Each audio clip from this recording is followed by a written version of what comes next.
Welcome back to another edition of Vikings Film Room. I'm your host, Pete Bercich.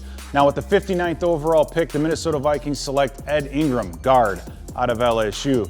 Now Mr. Ingram started as a freshman on an SEC caliber football team. Not easy to do. But let's dive into the film and see what Ed Ingram brings to this Minnesota Vikings offensive line. Now when we talk about offensive linemen, it's all about movement. Whether it's the movement of their feet, movement of the pile, or helping you move out of your apartment. That's what's most important, and we're going to see a great example here from Ingram. Starts out with a double team on this defensive tackle, moves him enough to let that other tackle get inside, but he still keeps vision on anybody that could possibly run through one of these gaps.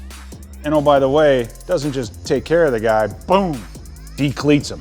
That's a great job on the double team looking back.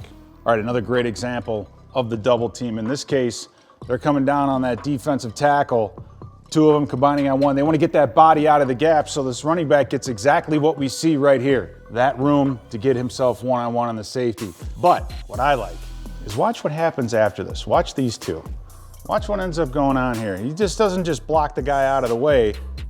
Boom! Takes him to the ground. Love the toughness. Love the tenacity. All right, so we've seen a couple examples of the double team. How about the down block? In this case, him blocking down on this zero nose and getting him out of the way. Notice his feet downhill, gets that shoulder in there at the point of attack, able to move that body out and create more space. A people mover, that's what this guy is. All right, so we've seen the double teams and the down blocks, but in the NFL as a guard, you have to be able to pull. You have to be able to cover some space. It's a great example of him having to kick out. Down, down, down, kick out. But there's nobody outside, and we're gonna see what happens. As he pulls and gets around, there's no one there to kick out, so he just stays on that linebacker. So great job not only of pulling, but finding an off-color jersey and getting him out of the way. All right, so here's an example of the classic pull. This is where a guard is gonna pull the outside and kick out the support. You got a defensive lineman sitting right there. At the snap, turns, kicks that guy out, and not only gets him out of the way, but gets him upfield. He's a great finisher. Nice job of a pull. All right, you like the pull and kick out? Well, here's more of it. Another example, him popping to the outside, getting that defensive end, but this is key. This is the edge, right? This is the edge. This is where, like Ed Donatell says, we want to make this edge as tight to the body here as possible. Watch what he's able to do with this defensive end. Just get him out and then push him wider. Continue to expand that space, give a guy like Dalvin Cook even more room to make moves. And of course, in the NFL, it's all about pass protection. That's about moving your feet and having some awareness about you.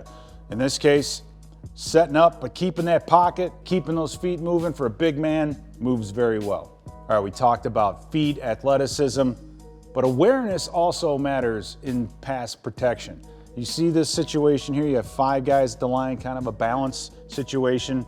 As soon as this ball snapped, he sees this guy on the outside drop out. So he knows this is taken care of. He brings his vision back to the three-man rush side and is able to pivot on that outside foot, work his way back in, boom, get a hit on that defensive lineman. So nice job of awareness and redirection in pass protection.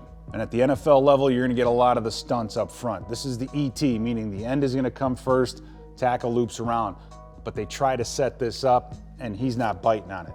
If you watch this defensive tackle in front of him, he starts to his right, hoping to pull Ingram down to open up this gap so the defensive end is able to come underneath.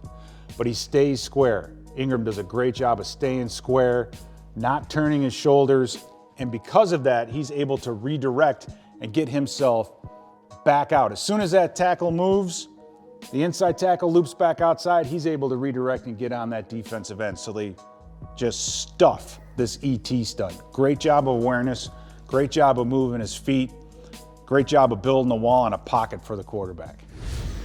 So overall for Ingram, he possesses all the physical characteristics that you need. The great feet, bends at the knees, has all the size that you'd want for a guard. He can hit. It's gonna be a matter of him getting in that playbook, understanding what the offense is trying to do, and use some of the awareness that we've seen on film to translate to this NFL level.